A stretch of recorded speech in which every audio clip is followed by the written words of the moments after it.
우리 모국어를 한글로 바꿔야 할지 진지하게 고민해야 합니다. 한 독일 학생이 한 말입니다. 이 발언이 독일 언어학계에 엄청난 충격을 주었죠. 지금 유럽 전역에서 한글 학습 붐이 일어나고 있다는 소식입니다. 절대 놓치지 마세요. 잠깐만요. 구독과 좋아요 부탁드립니다. 이 감동적인 영상을 많은 분들과 함께 나누어 주세요. 지금 바로 시작합니다. 제 이름은 안나 밀러입니다. 베를린 훔볼트 대학교 비교언어학과 교수로 재직하고 있습니다. 25년간 세계 각국의 문자 체계를 연구해 왔어요. 제 연구실 벽면에는 온갖 문자들이 걸려 있습니다. 독일어 고딕체, 키릴 문자, 산스크리트어, 태국 문자, 아랍 문자까지. 저는 학생들에게 늘 강조해 왔어요. 문자라는 것은 그저 의사소통의 도구일 뿐이라고. 어떤 문자가 다른 문자보다 뛰어나다고 할 수는 없다고 말이죠. 이것이 제가 평생 고수해온 학술적 원칙이었습니다. 문자는 모두 동등하다. 우수하거나 열등한 문자는 존재하지 않는다. 이런 믿음이 바로 제 철학의 핵심이었죠. 그런데 최근 들어서 기묘한 현상이 벌어지기 시작했습니다. 젊은 학생들이 한국어 강의에 몰려들고 있는 거예요. 복도에서 한국 드라마 얘기를 하고 한글로 노트 필기를 하는 아이들을 보면서 저는 고개를 절레절레 흔들었어요. 그냥 피상적인 유행 정도로 여겼거든요. 요즘 젊은이들은 정말 얄팍해. 저는 혼자 중얼거렸습니다. K-퍼프 때문에 문자를 배운다니. 대체 무엇이 그들을 그렇게 열광시키는 건지 이해할 수 없었어요. 더 놀라운 일이 생겼습니다. 제 조카 에밀리가 집에 찾아와서 한글을 배우고 싶다고 말하는 거예요. 12살 에밀리가 BTS 가사를 직접 읽어보고 싶다면서요. 반짝반짝 빛나는 에밀리의 눈을 보며 저는 실소를 금치 못했어요. 아이가 뭘 알겠어요. 문자를 배우겠다는 건지요. 에밀리는 벌써 독일어와 영어를 배우고 있는데 한글은 너무 복잡할 것이라고 생각했어요. 하지만 에밀리는 고집스럽게 고개를 저었어요. 친구들이 그러는데 한글은 생각보다 어렵지 않다고 하더라는 거예요. 규칙만 알면 된다고 하더라고요. 그 순간 저는 가슴 한편이 묘하게 찔렸어요. 한글이 쉽다고요? 세상에 쉬운 문자가 어디 있단 말입니까? 라틴 문자도 그리스 문자도 모두 오랜 시간 배워야 제대로 쓸 수 있는 건데요. 그날 밤 저는 책상 앞에 앉아 생각에 잠겼어요. 25년간 쌓아온 제 철학이 흔들리고 있었습니다. 정말 문자에는 우열이 없는 걸까요? 아니면 제가 모르는 무언가가 있는 걸까요? 저는 조카의 말을 계속 떠올렸어요. 한글이 쉽다니. 규칙만 알면 된다니. 과연 그런 문자가 존재할까요? 에밀리가 말한 규칙이라는 것이 무엇인지 궁금해지기 시작했어요. 독일어 철자법은 얼마나 복잡한지 잘 알고 있어요. 같은 소리도 여러 가지 방법으로 쓸 수 있거든요. 그런데 한글은 정말 다를까요? 저는 가만히 책장을 올려다보았어요. 그 많은 언어학 서적들 사이에서 한글에 대한 책은 단 한 권도 없었어요. 25년간 문자를 연구한 저에게 한글은 여전히 미지의 영역이었어요.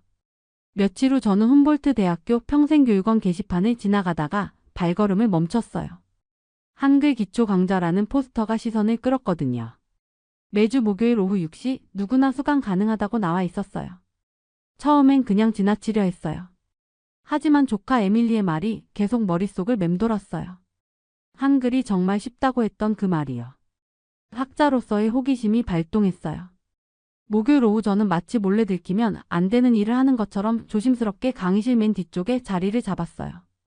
강의실에는 대략 25명 정도의 다양한 연령대 사람들이 앉아 있었어요. 10대 학생부터 60대 직장인까지 정말 다양했어요. 한국인 강사가 들어와서 자기소개를 했습니다. 이름은 박지연이라고 하더군요. 그리고 칠판에 기본적인 한글 자모를 적기 시작했어요. 그 순간부터 저는 입을 다물 수 없었어요.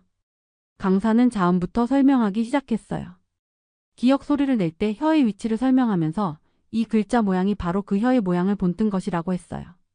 니은은 혀끝이 위진몸에 닿는 모양이고 미음은 입술의 모양이라고 설명했어요. 저는 깜짝 놀랐어요. 발음 기관의 구조를 글자 모양으로 만들었다고요? 이런 체계적인 발상을 가진 문자가 있었단 말인가요? 25년간 문자를 연구하면서도 이런 원리는 처음 들어봤어요. 모음 설명은 더욱 충격적이었어요. 은은 땅을, 이는 사람을, 오는 하늘을 의미한다고 했어요. 천지인 사상이 담겨 있다는 설명이었어요. 문자에 철학이 담겨 있다니. 이건 단순한 기호가 아니었어요. 15분이 지나자 놀라운 일이 벌어졌어요. 수강생들이 하나둘씩 자신의 이름을 한글로 쓰기 시작하는 거예요.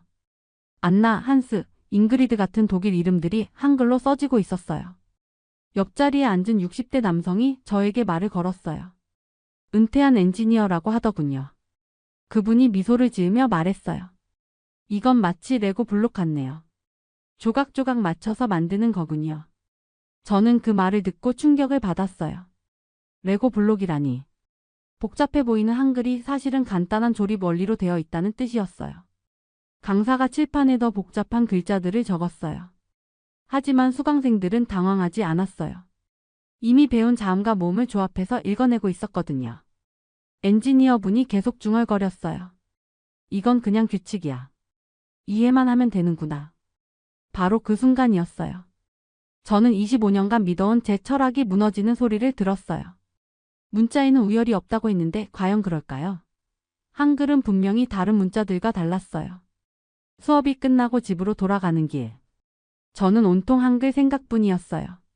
조카 에밀리의 말이 맞았어요. 한글은 정말 쉬웠어요.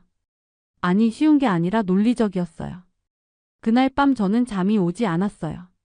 한글이라는 문자 체계가 보여준 충격이 너무 컸거든요. 이런 문자가 600년 전에 만들어졌다고요? 도대체 어떤 천재가 이런 걸 만들어낸 건가요? 저는 평소 같으면 절대 하지 않을 일을 했어요.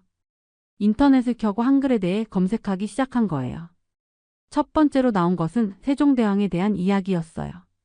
1443년 조선의 왕이 직접 문자를 만들었다고 하더군요.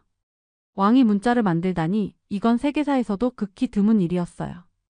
더 놀라운 건 그 목적이었어요. 백성들이 한자를 배우기 어려워해서 누구나 쉽게 배울 수 있는 문자를 만들고 싶었다는 거예요. 교육의 평등을 위해서 말이에요.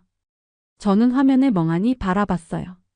600년 전에 교육 평등을 생각한 왕이 있었다고요. 그것도 아시아에서 말이에요. 당시 유럽은 라틴어로 된 책만 있어서 일반인들은 읽을 수도 없었는데 말이에요. 자음의 원리를 더 자세히 찾아봤어요. 정말로 발음 기관의 모양을 본떠서 만들었더군요. 이런 체계적인 접근이 가능했을까요? 저는 언어학자로서 깜짝 놀랐어요. 현대 음성학이 발달한 지금도 이렇게 정확하게 발음 기관을 분석해서 문자로 만들기는 쉽지 않거든요. 모음의 원리는 더욱 철학적이었어요. 점 하나는 하늘을, 짧은 가로서는 땅을, 세로서는 사람을 의미한다고 했어요. 이 기본 요소들을 조합해서 모든 모음을 만들어낸 거였어요. 저는 책상에 메모지를 꺼내서 직접 그려봤어요. 아는 세로선의 오른쪽으로 점을 찍은 것, 어는 왼쪽으로 점을 찍은 것. 정말 단순하면서도 체계적이었어요. 한글의 조합 원리를 이해하자 더욱 놀라운 사실이 드러났어요. 자음과 모음을 모아 써서 한 글자를 만드는 거예요. 이렇게 하면 한 음절이 하나의 글자가 되는 거였어요. 가령 기역과 아를 합치면 가가 되고 여기에 받침 미음을 넣으면 감이 되는 식이었어요. 레고 블록처럼 조립하는 거였어요. 그 엔지니어분 말이 정말 맞았어요. 저는 시계를 봤어요. 벌써 새벽 3시였어요. 하지만 멈출 수가 없었어요. 25년간 연구해온 다른 문자들과 한글을 비교해보고 싶었거든요. 라틴 문자는 어떤가요?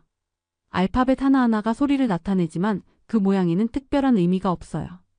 역사적으로 변화해온 결과일 뿐이에요. 그리스 문자에서 따온 것도 많고요. 중국 한자는 또 어떤가요? 뜻을 표현하는 훌륭한 문자지만 배우기가 너무 어려워요. 수천 개의 글자를 외워야 하거든요. 일반인이 접근하기에는 벽이 너무 높아요. 아랍 문자도 마찬가지예요. 아름답지만 복잡하고 모음을 제대로 표시하지 않아서 읽기가 어려워요. 그런데 한글은 달랐어요. 과학적이면서도 철학적이고 체계적이면서도 간단했어요. 누구나 배울 수 있게 만들어진 거였어요. 저는 가만히 생각해 봤어요. 이건 글자가 아니야. 이건 철학이야. 아니, 수학이야. 정확한 원리와 규칙으로 만들어진 완벽한 시스템이었어요. 그 순간 깨달았어요. 제가 25년간 주장해온 말이 틀렸다는 걸요. 문자에는 우열이 없다고 했지만 한글은 분명히 다른 문자들과 달랐어요. 더 과학적이고 더 체계적이고 더 민주적이었어요. 창밖에 해가 떠오르고 있었어요. 베를린의 새벽이 시작되고 있었죠. 저는 그제야 잠들 수 있었어요. 하지만 제 머릿속은 여전히 한글로 가득했어요. 다음날 아침 저는 평소보다 늦게 잠에서 깼어요. 밤새 한글에 대해 생각하느라 제대로 잠을 못 잤거든요. 머리가 무겁고 눈이 뻑뻑했지만 이상하게도 기분은 상쾌했어요. 커피를 끓이고 있는데 현관문 벨이 울렸어요. 조카 에밀리였어요. 평소보다 일찍 왔네요. 학교에 가기 전에 잠깐 들른 모양이었어요. 에밀리가 들어오더니 가방에서 조심스럽게 종이 한 장을 꺼냈어요. 손으로 정성스럽게 쓴 글씨가 보였는데 라틴 문자가 아니었어요. 한글이었어요. 제 눈이 커졌어요. 에밀리가 언제 한글을 배웠을까요? 얼마 전까지만 해도 한글을 배우고 싶다고 말만 했는데 벌써 쓸 줄 아는 거예요. 에밀리가 수줍게 웃으며 말했어요. 이모와 함께 한글 동화책을 읽고 싶어서 편지를 썼다고 하더군요. 친구 어머니가 한국분이라서 도움을 받았다고 했어요. 저는 그 편지를 받아들고 천천히 읽기 시작했어요. 어젯밤 배운 지식을 동원해서 한 글자씩 해독해 보았어요. 이모라는 글자가 가장 먼저 눈에 들어왔어요. 정말 신기했어요. 어젯밤 처음 배운 원리로 조카의 편지를 읽을 수 있다니. 다른 문자였다면 이렇게 빨리 읽을 수 있었을까요? 편지 내용은 간단했어요. 이모를 사랑한다는 말과 함께 한글 동화책을 같이 읽자는 내용이었어요. 에밀리가 정성스럽게 쓴 게 느껴졌어요. 저는 글자 하나하나를 다시 살펴봤어요. 사랑이라는 단어도 있었어요. 한글로 쓰인 사랑이라는 글자가 이렇게 아름다울 줄 몰랐어요. 그런데 이상한 일이 일어났어요. 갑자기 눈물이 핑 돌더니 뺨을 타고 흘러내리는 거예요. 왜 그런지 저도 모르겠어요. 그냥 뭔가 벅찬 감정이 밀려왔어요. 에밀리가 놀라서 물었어요. 이모가 왜 우는지 궁금해하더군요. 저는 괜찮다고 말하면서도 눈물을 멈출 수가 없었어요. 어쩌면 제가 25년간 놓치고 있던 것을 깨달았기 때문일지도 모르겠어요.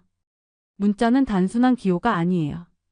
사람과 사람을 연결하는 다리였어요. 감정을 전달하는 매개체였어요.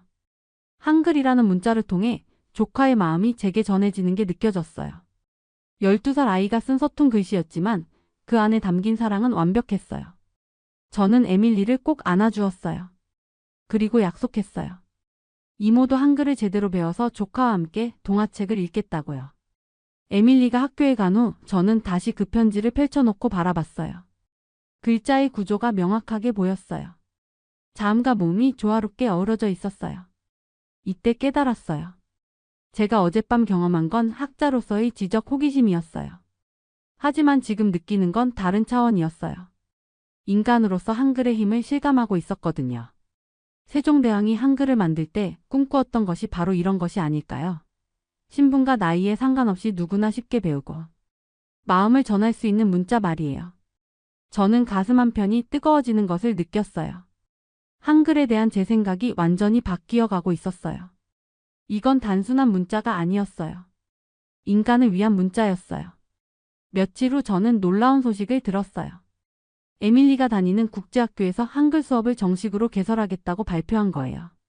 학부모들의 요청이 너무 많아서 어쩔 수 없이 결정했다고 하더군요. 처음에는 믿기지 않았어요. 베를린 중심가에 있는 그 학교는 독일 최고 부유층 자녀들이 다니는 곳이거든요. 외교관 기업가, 정치인들의 아이들이 다니는 학교에서 한글을 가르친다고요. 더 놀라운 건 그 이유였어요. 아이들이 한국 드라마를 보기 위해서 한글을 배우고 싶어 한다는 거예요. 처음에는 K-파프 때문이었는데 이제는 드라마까지 확산된 모양이었어요. 저는 직접 확인해보고 싶어서 에밀리 학교에 전화를 걸어봤어요.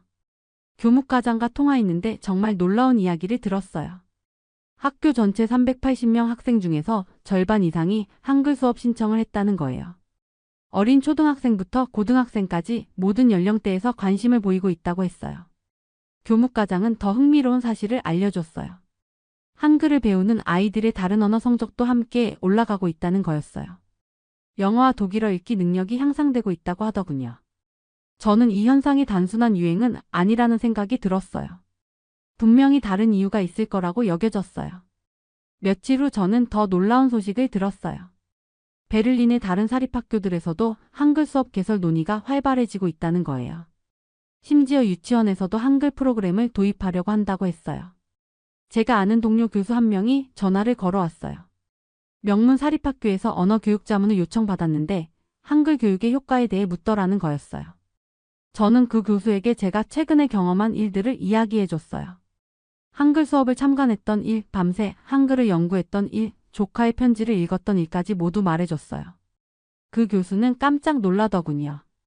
안나 밀러가 한글에 관심을 갖고 있다니 믿을 수 없다는 반응이었어요. 저는 웃으면서 대답했어요. 저도 믿기지 않는다고 말이에요.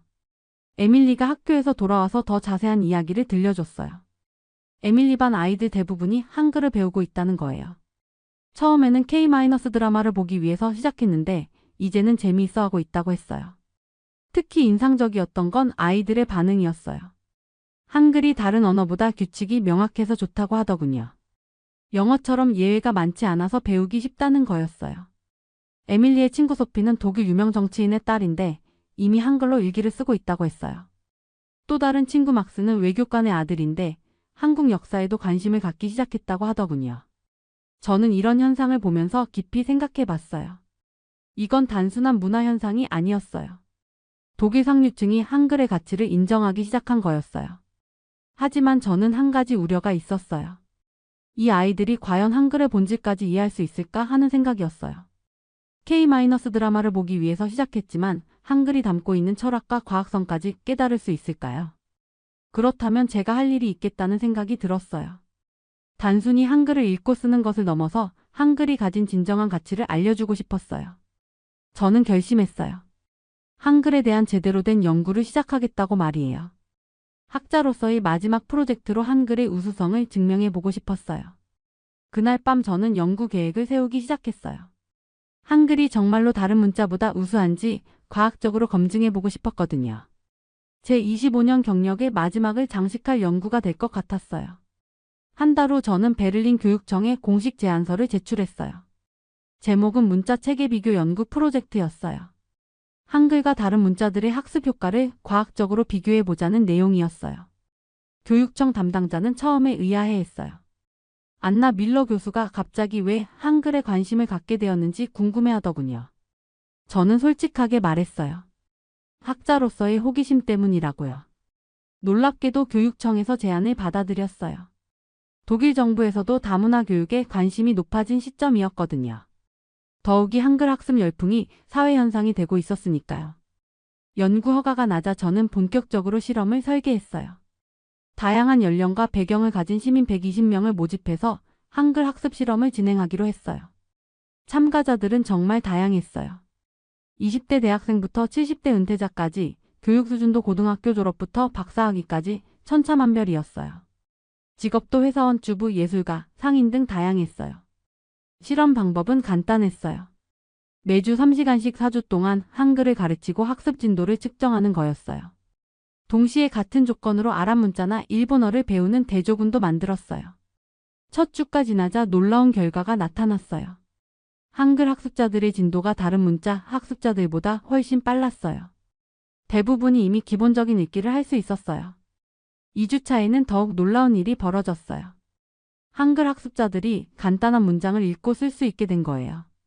반면 아랍 문자 학습자들은 아직 글자 모양을 익히는 단계였어요. 가장 인상적이었던 건 74세 할머니 마리아 슈미트였어요. 이분은 평생 독일어만 써왔는데 한글을 배우더니 2주 만에 손녀 이름을 한글로 써주었어요. 3주 차에는 예상치 못한 부수 효과가 나타났어요. 한글을 배운 참가자들의 독일어와 영어 읽기 능력도 향상된 거였어요. 이건 정말 놀라운 발견이었어요. 연구 결과를 분석해보니 이유가 있었어요. 한글의 체계적인 구조가 언어에 대한 인식 능력 자체를 향상시키는 것 같았어요. 음성과 문자의 관계를 더 명확하게 이해하게 되는 거였어요. 4주가 끝났을 때 결과는 충격적이었어요. 한글 학습자 120명 중 112명이 기본적인 독해가 가능했어요. 평균 학습 기간은 정확히 18일이었어요. 저는 이 결과를 가지고 교육청에 보고서를 제출했어요. 동시에 학술지에도 논문을 발표할 준비를 시작했어요. 그런데 예상치 못한 일이 벌어졌어요. 연구 결과가 언론에 알려지면서 큰 화제가 된 거예요. 독일 교육계가 술렁이기 시작했어요. 일부 교수들은 반대 의견을 표명했어요. 독일어 정체성을 위협한다고 주장하더군요. 한글 교육이 확산되면 독일 문화가 흔들릴 것이라는 우려였어요. 교육청에서 공청회를 열기로 했어요. 찬성과 반대 의견을 모두 듣고 정책을 결정하겠다는 거였어요. 저는 연구 결과를 발표할 기회를 얻었어요. 공청회 당일 회장은 사람들로 가득 찼어요. 교육자, 학부모, 언론인들이 모였어요. 긴장되었지만 제 연구에 대한 확신이 있었어요. 반대파 교수가 먼저 발표했어요. 독일어가 세계에서 가장 논리적인 언어인데 한글 같은 동양 문자에 관심을 갖는 것은 문화적 정체성을 잃는 일이라고 주장했어요. 제 차례가 되었어요. 저는 차분하게 말했어요. 문자란 모든 사람이 쓸 수 있을 때 가장 아름다운 것이라고요. 한글은 바로 그런 이상을 실현한 문자라고 설명했어요. 청중들의 반응이 달라지는 게 느껴졌어요. 제 연구 데이터가 설득력이 있었거든요. 한글 교육이 오히려 다른 언어 학습에도 도움이 된다는 사실이 핵심이었어요. 공청회 이후 모든 것이 바뀌었어요. 베를린 교육청에서 제 연구 결과를 공식적으로 채택한 거예요. 한글 교육을 베를린 공립학교 선택 과목으로 도입하기로 결정했어요. 이 소식이 독일 전역에 퍼지면서 놀라운 반응이 나타났어요. 다른 주 교육청에서도 논의가 활발해졌어요. 미넨, 함부르크, 프랑크푸르트에서 연달아 연락이 왔어요. 저는 바쁜 나날을 보내기 시작했어요. 각 지역에서 강연 요청이 들어왔거든요. 제목은 항상 같았어요. 한글 문자 민주주의의 실현이라는 제목이었어요. 첫 번째 강연은 미넨에서 했어요. 청중은 400명 정도였는데 대부분이 교육자들이었어요. 저는 제 연구 결과를 차근차근 설명했어요. 가장 인상적이었던 건 질의 응답 시간이었어요. 한 초등학교 교사가 손을 들고 물었어요. 한글이 정말 난독증이 있는 아이들에게도 도움이 될까요? 저는 확신을 가지고 대답했어요. 한글의 규칙적인 구조는 분명히 도움이 될 것이라고요. 실제로 제 실험에서도 학습장애가 있던 참가자가 한글을 통해 읽기 능력이 향상된 사례가 있었거든요. 함부르크 강연에서는 더욱 놀라운 일이 벌어졌어요. 강연 후 한 고등학교 교장이 다가와서 말하더군요. 학교에서 한글 교사를 정식으로 채용하고 싶다고 했어요. 프랑크푸르트에서는 대학교 언어학과에서 한글 연구센터를 만들겠다는 제안을 받았어요. 제가 센터장을 맡아달라는 요청이었어요. 58세에 새로운 도전을 하게 될 줄은 몰랐어요. 그런데 더 큰 변화가 기다리고 있었어요. 유럽언어교육학회에서 특별 강연 요청이 온 거예요. 브뤼셀에서 열리는 국제학술대회에서 발표해달라는 내용이었어요.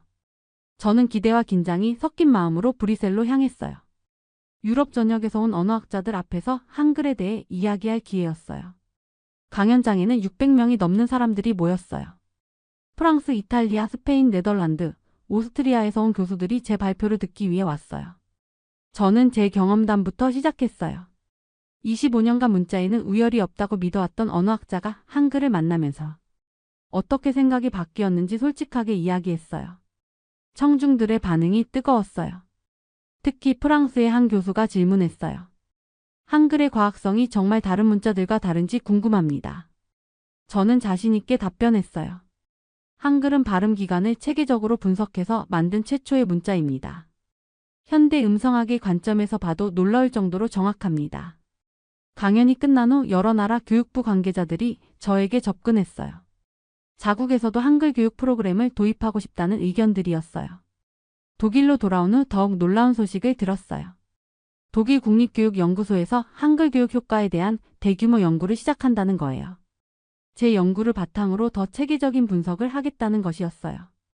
에밀리 학교에서도 변화가 일어나고 있었어요. 한글 수업이 정규 과목이 될 뿐만 아니라 한글시 낭송 대회까지 열리게 되었어요. 에밀리가 집에 와서 신나게 말해줬어요. 반 아이들이 모두 한글로 시를 써서 발표하는 대회라고 하더군요. 저는 정말 놀랐어요. 독일 아이들이 한글로 시를 쓴다니요. 그날 저녁 저는 창밖을 바라보며 생각에 잠겼어요. 제가 시작한 작은 연구가 이렇게 큰 파장을 일으킬 줄은 꿈에도 몰랐어요. 세종대왕이 600년 전에 꿈꾸었던 세상이 독일에서 실현되고 있는 것 같았어요. 신분과 나이에 관계없이 누구나 쉽게 배울 수 있는 문자. 바로 그런 꿈이에요. 저는 가슴이 벅차오르는 것을 느꼈어요. 학자로서 마지막 순간에 이런 의미 있는 일을 할 수 있다니. 정말 행복했어요. 6개월 후 드디어 제 은퇴강의 날이 다가왔어요. 25년간의 교수 생활을 마무리하는 마지막 수업이었어요. 평소보다 훨씬 많은 학생들이 강의실에 모였어요. 제가 한글 연구를 시작한 후 유명해졌거든요. 다른 과 학생들도 제 마지막 강의를 듣기 위해 왔어요. 심지어 다른 대학교 교수들도 참석했어요. 저는 강단에 서서 학생들을 바라봤어요. 25년 전 처음 이 자리에 섰을 때가 떠올랐어요. 그때는 문자에 대한 확고한 신념이 있었어요. 모든 문자는 평등하다는 믿음이었죠. 하지만 지금은 달랐어요. 한글을 만나면서 제 생각이 완전히 바뀌었어요. 문자에도 분명히 차이가 있다는 것을 깨달았어요. 저는 칠판에 천천히 한글을 써내려갔어요. 평등이라는 단어였어요. 학생들이 신기하게 바라보더군요. 안나 밀러 교수가 한글을 쓰는 모습이 신기했을 거예요. 그리고 저는 말했어요. 문자란 단지 소리를 담는 그릇이 아니라 사람을 담는 그릇입니다. 한글이 바로 그런 문자입니다. 제가 경험한 모든 일들을 차근차근 이야기해줬어요. 조카 에밀리의 말로 시작된 호기심 한글 수업 참관, 밤새 연구했던 일, 조카의 편지를 읽으며 눈물을 흘렸던 순간까지 모든 것을 말했어요. 학생들은 숨죽이며 들었어요. 평생 냉철한 학자로만 알았던 교수가 이렇게 감정적인 이야기를 하는 걸 처음 봤을 거예요. 저는 세종대왕에 대해서도 이야기했어요. 600년 전 조선의 왕이 백성을 위해 문자를 만들었다는 이야기요. 그 마음이 얼마나 아름다운지 설명했어요. 한글의 과학성에 대해서도 자세히 말했어요. 발음 기관을 분석해서 만든 자음, 천지인 사상이 담긴 모음, 그리고 조합의 원리까지 모든 것이 체계적이라고 강조했어요. 제 연구 결과도 소개했어요. 한글이 얼마나 배우기 쉬운지, 그리고 다른 언어 학습에도 어떤 도움이 되는지 데이터로 보여줬어요. 마지막에 저는 학생들에게 당부했어요. 여러분들이 앞으로 어떤 언어를 연구하든 한글의 정신을 기억해 주세요. 모든 사람이 쉽게 배울 수 있는 문자. 그것이 진정한 문자의 이상입니다. 강의가 끝나자 학생들이 기립박수를 쳤어요. 저는 감격했어요. 25년 교수 생활 중 가장 의미 있는 순간이었어요. 강의실을 나서는데 에밀리가 기다리고 있었어요. 제 마지막 강의를 보러 온 거예요. 에밀리가 저에게 한글로 쓴 편지를 또 건네주었어요. 이번에는 제가 막힘없이 읽을 수 있었어요. 이모의 마지막 강의가 정말 감동적이었다는 내용이었어요. 그리고 마지막에 특별한 제안이 있었어요. 에밀리가 함께 한국 여행을 가자고 제안한 거예요. 세종대왕 묘역을 직접 찾아가고 싶다고 했어요. 저도 같은 생각이었어요. 그날 밤 저는 한국 여행을 계획하기 시작했어요. 세종대왕릉에 가서 직접 감사 인사를 드리고 싶었어요. 600년 전 그분이 만든 문자가 현재 독일에서 이렇게 사랑받고 있다고 말씀드리고 싶었어요. 창밖을 바라보며 저는 생각했어요. 600년 전 세종대왕은 지금의 독일을 상상했을까요? 자신이 만든 문자를 독일 아이들이 배우고 독일 교수가 연구하는 모습을 상상했을까요? 아마 상상하지 못했을 거예요. 하지만 그분의 꿈은 이루어졌어요. 모든 사람이 쉽게 배울 수 있는 문자. 그 꿈이 독일에서 현실이 되었어요. 며칠 후 저는 에밀리와 함께 한국행 비행기에 몸을 맡겼어요. 창밖으로 구름 사이로 보이는 하늘을 바라보며 저는 새로운 여행이 시작된다는 설렘을 느꼈어요. 에밀리가 한글 동화책을 읽으며 웃고 있었어요. 그 모습을 보며 저는 확신했어요.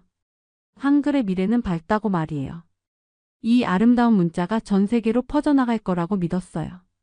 제가 준비한 이야기는 여기까지입니다. 유럽에 퍼지고 있는 한글 열풍 이야기 어떠셨나요? 재미있게 보셨다면 이 재미있는 이야기를 주변에 공유해주세요. 다음에도 감동적인 영상과 함께 돌아오겠습니다. 지금까지 함께 시청해주셔서 감사합니다.